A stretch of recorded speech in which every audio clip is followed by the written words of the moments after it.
Nurses, doctors, hospital workers of Reddit, what's your creepiest experience in a hospital? Serious.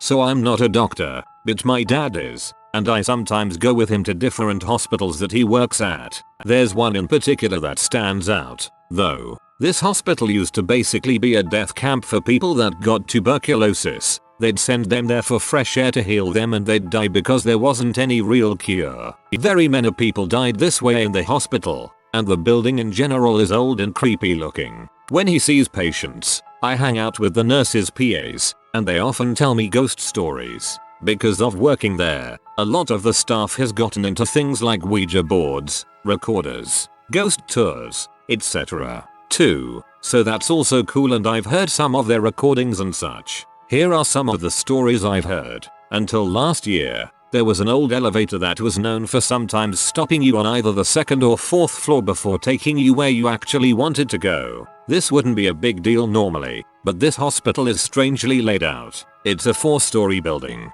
but only the first and third floors are in operation. The fourth and second floors look like a typical abandoned hospital, complete with broken wheelchairs, outdated medical equipment, and no working lights. My dad has gotten stuck on the abandoned floors several times in the past, and people have claimed to have bad experiences there. Patients who would report seeing the same people in their rooms. One incident involved several patients complaining about a little boy and little girl coming to their rooms at nighttime. Several patients refusing to stay in their room again after the first night. People hearing screams and children's laughter. A horror movie was filmed at the hospital on the 3rd floor, and the staff kept noticing noises that were messing up the filming coming from upstairs. They went downstairs and asked the staff to tell the nurses on the 4th floor to quiet down. No one has worked on the 4th floor in a very long time. CNA in a nursing home. I swear I heard a walker going down the hallway for a full few minutes. Hallways were empty, no doors opened or closed, and we did rounds 15 minutes after hearing that, and every single person was in bed. There was an old woman, in her 70s, when I first saw her in 1985. A chronic schizophrenic by all criteria. The consultant who trained my consultant was a resident in psychiatry as she was admitted the first time, 1943 that is. I found it rather strange that my consultant would never ever prescribe her any medication, instead would treat her as a guest visitor whenever she dropped in to have a chat with her friend. My consultant was due to retire, and during one of his last days, I summoned the courage to ask him about the old woman. She fulfills every requirement that warrants the diagnosis, yet my consultant never ever attempted to admit her or treat her, nor did I. You must never as well. The answer was unexpected. He must have read my complete shock. He took out an old worn-out file from his cabinet and asked me to read. Pages were yellow and the ink was fading, but the dates and notes were legible. 1943. His consultant had broken the rule, secured a patient's file and kept with him. Then he handed that file and the patients to his student, who was incidentally my consultant. As I read, I knew the reason. She had, back in 1943, while in a mental asylum, predicted demise of Nazis, usage of nuclear bombs, and half of Europe falling under atheist communists. Freedom for colonies in Asia and Africa. The notes said that she had systematized delusions and auditory hallucinations that she held to be true and voice of God. I never saw her after my consultant went into retirement. However, if ever there are a few enigmas that I encountered, she is the biggest of them all. I had a 29-year-old woman come in for drug overdose and was on life support for a few days while being brain dead during the same time. Mother eventually chose to withdraw care and the woman died in 30 minutes. The color of her skin had gone an extra tone of white that no movies can match, with her sunken eyes open.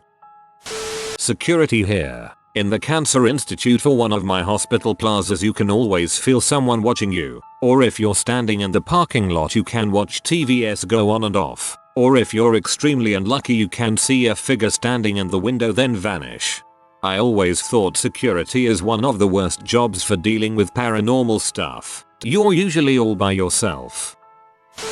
fresh intern in a massive university hospital. As with a lot of hospitals in the UK, half of it is space aged while the other half hasn't had a lick of paint since the 70s. A lot of the old section of the hospital has been out of use for years, but late at night interns would navigate these closed wards and corridors for shortcuts when under pressure. My cardiac arrest bleep, Yanks call this a code, went off about 3 AM. I was on the ground floor of the old section of hospital and the call was to the far end of the top floor of the same section. I ran up 5 flights of stairs to bring me to the right floor but the wrong side. I had to pass through a massive abandoned ward that was completely pitch black to get to the ward I wanted. I sprinted down a long dark corridor. Huffing and puffing, I nearly smashed into an elderly lady. She grabbed my arm. I'll never forget how ice cold her grip was. "How do I get out?" she said. I pointed towards where I had just come from and told her to get into the elevators. I continued my sprint. I was the first doctor to make it to the bedside. A nurse was performing CPR and another was drawing up adrenaline. I went to the top of the bed to manage the airway. I looked down. It was the same old lady I met in the corridor. This is my favorite so far. Chills. Former CNA here. I used to work in a rehabilitation center for post-op surgeries. I worked at a small facility, less than 100 patients. In that time I had one peculiar case. I was doing my rounds, answering call lights and helping out where needed. When I got towards the end of my hall, there was an elderly gentleman that had knelt down and died. It was very alarming at first. He had an IV in his arm and an oxygen tank when he passed. At first glance it looked like he had died by getting tangled in his tubes, but after getting the nurse and examining his body on the floor, we determined it was a last burst of energy before he passed. I didn't get to know him, as he was bedridden, but that incident has stayed with me forever. Maybe more disturbing than creepy, but I get called into work late one night. I am an RN working in surgery, and late night calls are always a roll of the dice as to what you might get. The hospital operator calling had very little detail as to what we were coming in for, just the surgeon and patient name. I get there and the doctor had booked a transmetatarsal amputation on a diabetic patient, which is not unusual. When I go to talk to the patient, it turns out that due to his diabetic neuropathy, and therefore lack of sensation in his feet, he had a sore on his toes that had gone and treated again. Not unusual. Well, in this case, he had awoken to crunching noises in the middle of the night. He wakes up and turns on the light to find that underneath the covers, his beloved chihuahua had eaten all 4 of his smaller toes and was working on the great toe. The wound was a pretty ghastly sight, and the sight of those tiny teeth marks is something I'll never forget. Okay, here's another story. A guy had a heart attack on a city bus. EMS brought him into the ED in full arrest. They cut his clothes off him and hook up everything. All of a sudden this guy is getting an erection. A huge one. This boy was blessed. A few of the nurses were saying, "Doc, you got to save him." Funny as heck. Hospital humor is sick. Worked as a hospital chaplain this summer. We get called to every code blue in order to be with the family and or pray while the staff works on the patient. 3:30 AM I get paged to the cardiac ICU. A 30-year-old woman has coded and they are working hard to get her back. She is flat on her back while they're doing compressions and she's not conscious. No family present, so I am working hard to stay out of the way and pray silently. Suddenly this woman sits straight up in bed and full on screams, "Let Emmy go." Everyone just stops and stares at her. Finally, after a pause that felt like forever, someone says, "Not today." Everyone kind of starts chuckling and breaks what was a very tense room. The staff quickly got back to work trying to stabilize her, much of which she actively refused for the first minute or so. After she was stabilized a little more, I returned to the on-call room and continued with my night. But months later, thinking about her and that scream, I still wonder what she may have seen and why she wanted to go so bad. Her scream has been imprinted on my heart and still gives me chills.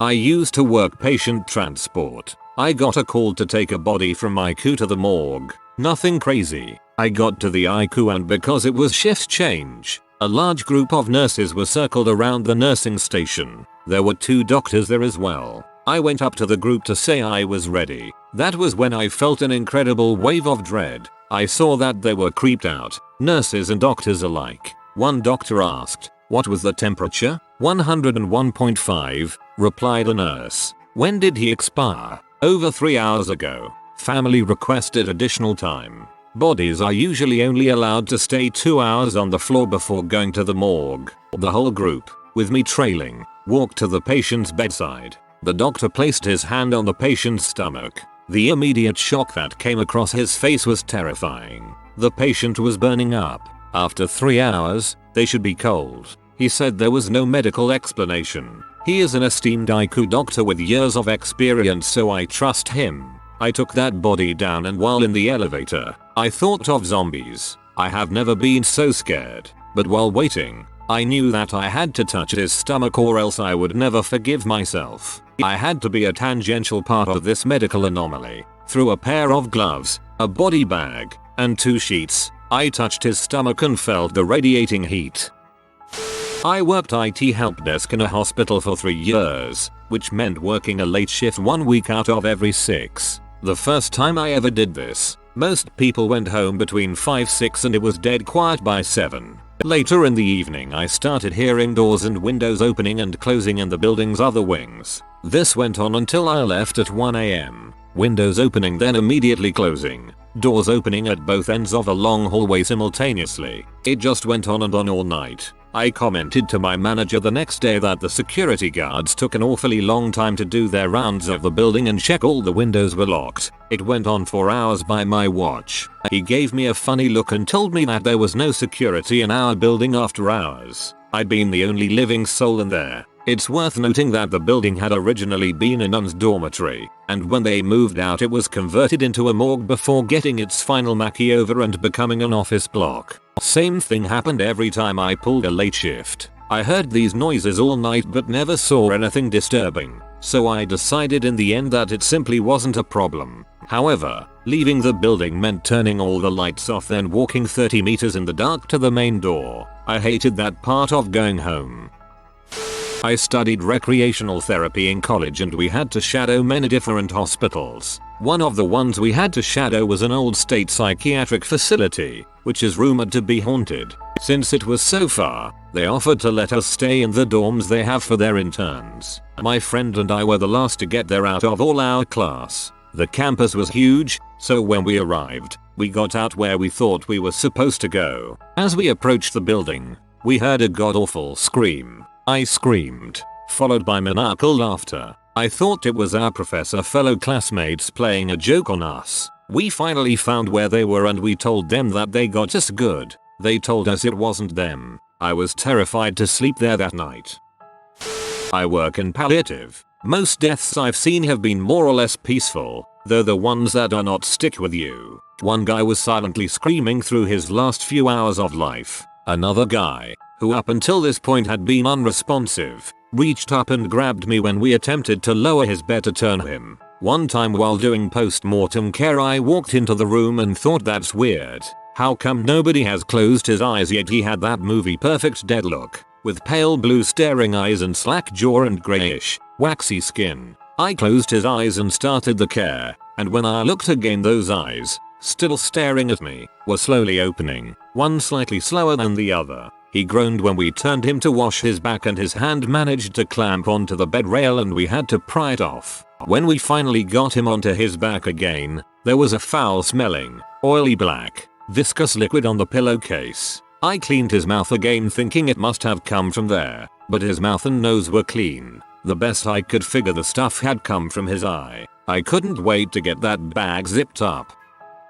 I created a creepy situation in a hospital once. One level of the hospital basements hosted only 2 things. The X-ray archive, which nearly filled the whole level, and the morgue. I was working in the X-ray department, and part of my job was to get old pictures from the archive, and put them back again. After a short time, I knew my way around and didn't need the lights to find the right room off the corridor, which was good, as the corridor lights had issues. So one day, I was on my way back to the upstairs world, and waited for the elevator, standing in a dark corner. The elevator came, and a young nurse pushed a hospital bed with an ex-customer into the corridor. She tried the lights, but it stayed dark. I said they had issues, so she pushed the bed towards the morgue in the dark. She passed me without noticing me, and I said boo. I nearly had to scratch her from the ceiling. Got a stern talk with the head nurse for that. but she could not fire me semicolon.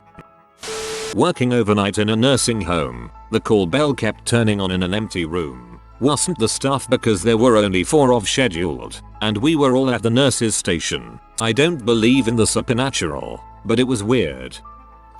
I was still a student nurse at the time, but this definitely applies. I was interning in an ICU and my patient died, so I got to take my first trip to the morgue. I expected what you see on TV usually, a big room with cabinets for people. Nope, it was just a huge walk-in fridge with bodies. Some on stretchers, some on the floor, all with sheets over them. What made it really creepy for me at least is my preceptor pointed to the legit pile of bodies in the back and told me they put the dead children in the back like that so they're not super visible right up front. Well, frick. This starts off very cheesy but it's all true. One dark and very stormy night at the hospital, I was working with a new CNA and training her on how things run around the hospital. Basically she needed to know how to help me, the nurse, and how I did things. Well, we start to walk down one hallway and we both are paralyzed in fear because we see a dark malevolent looking figure at the end of the hall by the exit sign. I take off running and she follows. We scream, talk about what we saw, and she swears she saw fog around the entity. In the end we chalk it up to late night shifts and too much coffee. Laughs ensue. Well, even though it's nighttime, no one sleeps in a hospital, so we are paged to go in a room and continue our rounds. We carefully look down the hallway and nothing is there. We do our work with the patient and as soon as we step out of the room there is the scary shadow man at the end of the hall. We scream and take off running again. I call security and they come up and check everything. Of course nothing is found. But then we hear an alarm start to go off in a room, so we bolt in there. It's the room at the end of the hall where the figure was. A doctor and another nurse had made it in there before us and the patient had died. Now this was a stroke patient who was paralyzed and could not walk. The weird part was her window was open. So the CNA and I start crying and explain what had been happening. The doctor requested security play back the video of the hallway to make sure no one hurt the patient. In the video we all could clearly see a dark shadow that never disappeared, and yes, it did look like it was surrounded by fog. Right before the patient alarm went off, the shadow vanished. Now everyone claims this was the angel of death. I don't know what it was, but I'm glad I don't work there anymore. See, this is the kind of thing that makes the most sense to me. Maybe I'm more chicken shit than most, but all these stories of there was a ghost walking through, there are black figures in the corners, things move inexplicably. Yeah, that was super weird, sound so blasé. If I ever saw any of that stuff I'd be like I'm out and run away squealing. I used to work in a nursing home as a CNA. One day at lunchtime we were going room to room bringing the residents their lunches. As I walked past the room of a resident that I knew, the curtains were drawn around his bed but I could still see that he was laying in bed. I went in the room and saw that he was dead and his eyes and mouth were open. His mouth was open completely, no sheet covering him up. He just lay there, no sheet covering him, forgotten, ignored while everyone was rushing about serving lunch and feeding the really impaired residents. This made me sad that he wasn't shown more respect. I asked the floor nurse about him and she told me that he had died just before lunch and the funeral home hadn't come yet to take him away. I was angry that he wasn't shown more respect. I felt sad for him. I quit not long after that and did an home health care where I could give more care and time for my clients. Nursing home and constantly underfunded and short-handed. This is a problem no matter what country you go. This is not my story, but my friend's partner worked as a cleaner of biological waste in a hospital. He said he was once pushing a trolley and a bag fell off. As he went to pick it up he realized it had a severed hand inside. I asked him if he was freaked out and he just shrugged and said he worked in a hospital and put the hand back into the trolley. It creeped me out by proxy. The unit I work on used to be an old maternity unit. Not a lot of people know that, but we still have tons of patients report hearing crying babies. I walked past a lift late at night while the doors suddenly opened with no one around. Proper shat me up until I found out the lifts return to the ground floor when they haven't been used in a while.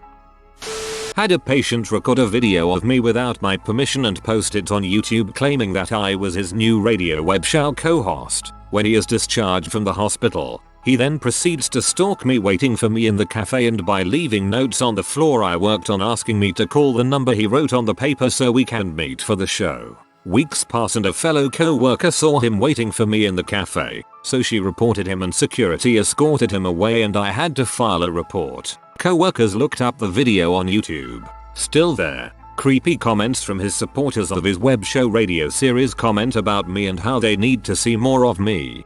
If you contact YouTube's support team, you should be able to get that down. Generally, recording someone against their permission is illegal. If you provide evidence, report to YouTube about the stalking, they should take it down. May not be gone from the internet forever, but it'll be gone from that channel. Friend used to work in a psyche ward and there was one patient that was determined to end her life. She stayed in a padded room with no objects in the room for her safety. He walked in on her one day chewing on her wrists and she was bleeding out. She survived, but he quit shortly after that.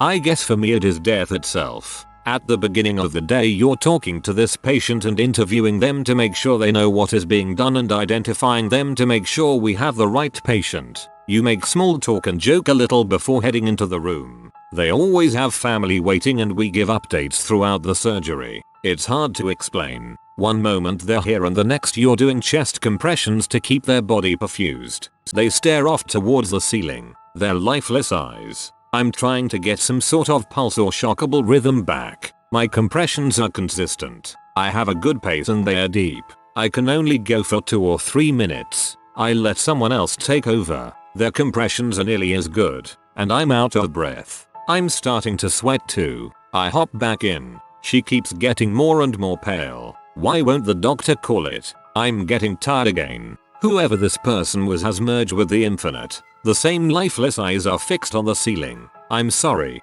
I wish there was more I could do. It's happened a couple of times now. It never gets any easier. Our bodies can take a lot and they are amazing at adjusting to life. However, sometimes it's too much and you realize how fragile a body can be. When victims of violent crimes are admitted, we take certain precautions, at least until the police are confident they have the guy and nobody is coming to finish the job. In Idaho, my co-worker was taking one of these patients down for a stat head CT. 2 sketchy AF dudes came to my unit looking for the patient and tried to get in. Locked unit. Our hospital's police security team is great and they arrived shortly after we called, but the guys vanished. Had trouble getting a hold of my friend in CT briefly, but she got the message and waited for security to escort them back. Security found the 2 dudes loitering outside one of the other X-ray areas. So somehow they figured out their patient wasn't on the unit and down in radiology, but luckily they went to the wrong one. Never found out anything about it afterwards, but that one stuck with me for some reason. This creeps me out so much because it has nothing at all to do with speculation or the supernatural. This is just crappy people being crappy. I'm glad your friend co-worker didn't get hurt. My mom works for a hospital, former ICU nurse, where creepy stuff happens all the time. A lot of the staff are convinced the woman the hospital was named after still haunts the place. I find a majority of the stories comforting, as this woman was a former nurse who cared deeply about her patients. It's nice to think she still checks up on the place every once in a while. ICU nurse. Anyone who has performed compressions can attest to this. The first time you break through someone's ribs, I will never forget that grim feeling. I'm a SRNA that works at a rehabilitation center. I prefer to work thirds, and one night while I was doing my rounds and checking on everyone, I walked in on a dementia patient that didn't have use of her legs anymore. She was just thrashing around in her bed, and when I asked what was wrong, she started crying and just said, "I'm sad." Of course I asked why, and she responded, "I'm always sad at a funeral," and started to giggle. I just noped the frick out of that room and asked the nurse to come in there with me. We got back and she was fast asleep.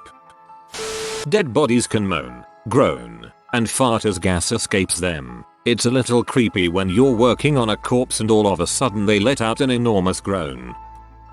My aunt is a nurse at a hospital. At the beginning of her career, she was walking a patient to the bathroom and she just collapses, falling on her stomach. My aunt calls for help, and as she turns the woman over, blood starts to projectile out of the woman's mouth, exorcist style. We're talking all over the walls, the ceiling, and my aunt. Apparently it was an abdominal aortic aneurysm. The woman didn't live.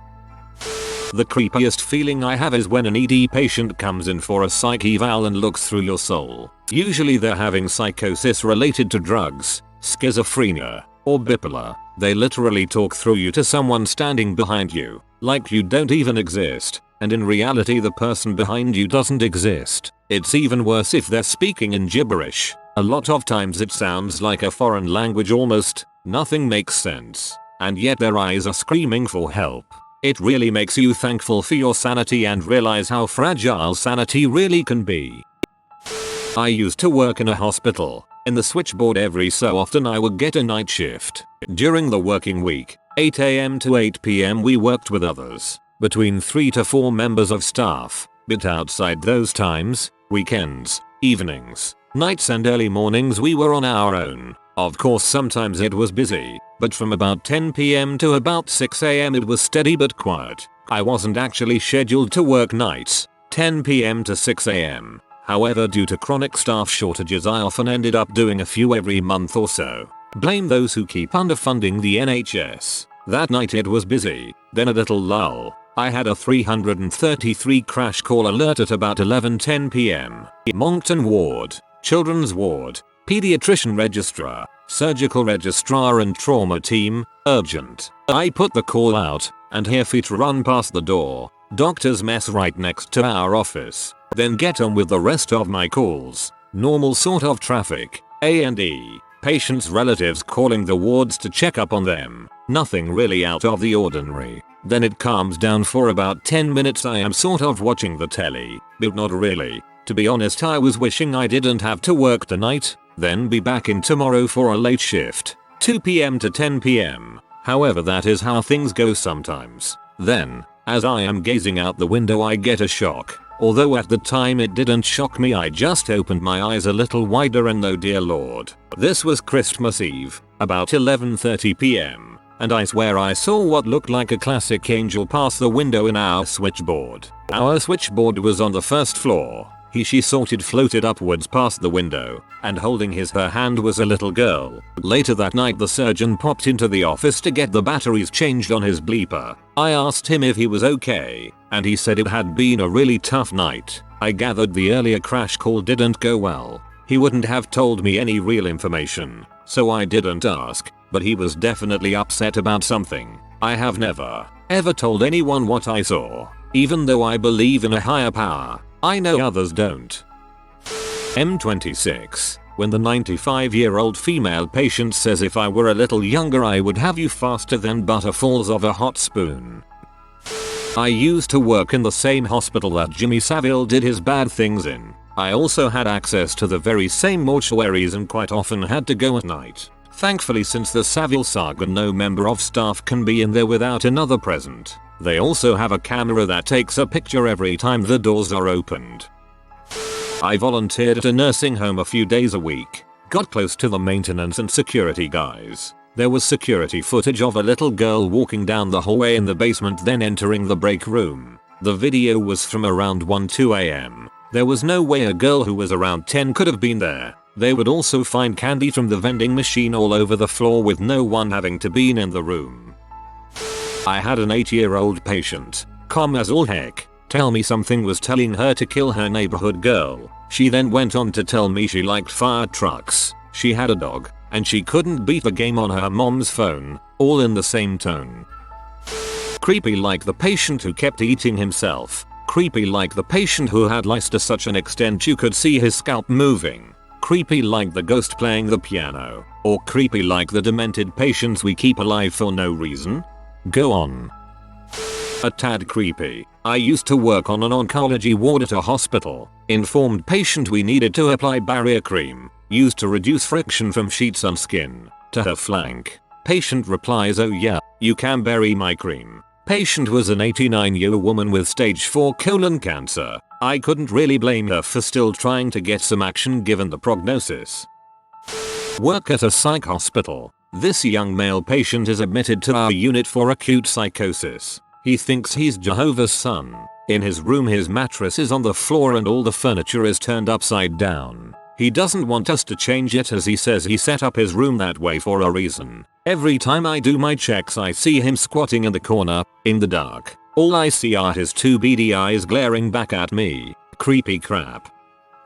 I worked security at a hospital. One of the responsibilities was to check the morgue temperatures every morning. One day I went to open the door, slide my badge, reach for the handle, and as I start to open it, it slams back closed. I step back, wait a minute and try again. Morgue is empty. I almost didn't believe what happened, so I went back to the office, checked the CCTV camera that was mounted in the hallway looking at the door I was trying to open. It showed the whole thing.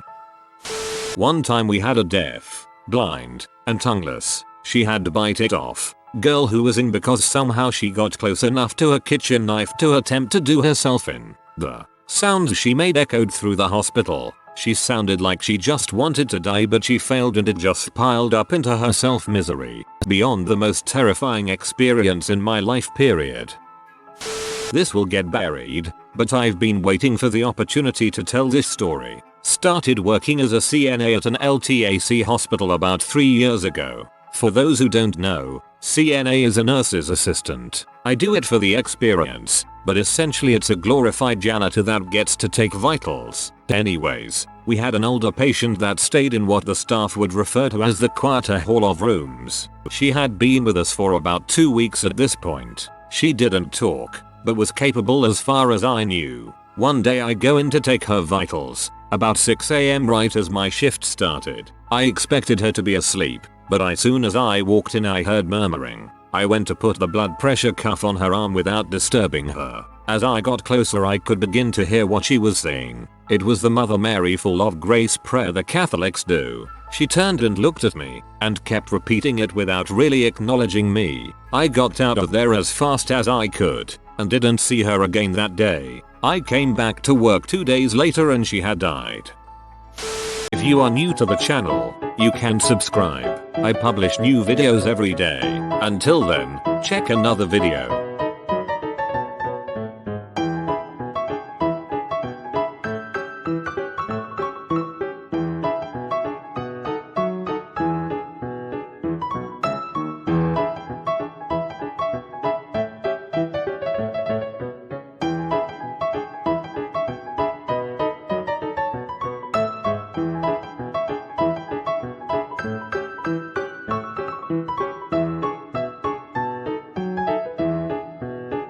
Bye for now.